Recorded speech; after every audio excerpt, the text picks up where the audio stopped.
আজ আমি আপনাদের চিংড়ি আর থোড় ফ্রাই দেখাবো। এবার থোড়টা ভালো করে ধুয়ে নিলাম, দুটো বড় বড় পেঁয়াজ কুচিয়ে নিলাম, আর 4টে লঙ্কা, আর 10-15টা রসুনের কোয়া, আর 1 ফালি নুন আর হলুদ মেখে নিলাম। কড়াই গরম করে একটু তেল দিয়ে দিলাম, চিংড়িটা ভেজে নিলাম, ভেজে চিংড়িগুলো তুলে নিলাম। এবার ওই তেলে পেঁয়াজ, লঙ্কা, আদা, রসুন, এবার লবণ আর হলুদ দিলাম, তো সব দিয়ে দিলাম।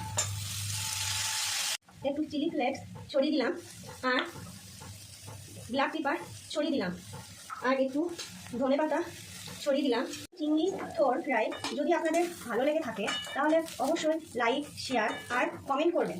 এই রেসিপিটা আপনারা ঘরে করে খেয়ে দেখবেন, বলার নেই, সত্যি দারুণ মজা।